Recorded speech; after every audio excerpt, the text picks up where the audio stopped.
हैरत है, दरवाजा लॉक नहीं किया आज। तुम जा रही हो मतलब? जी।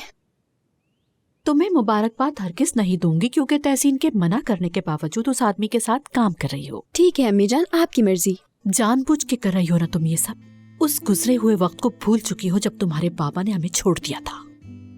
मैं कुछ भी नहीं भूली हूँ, आप फिक्र ना करें। खास तौर पे ये कि बाबा हमें क्यों छोड़ गए थे।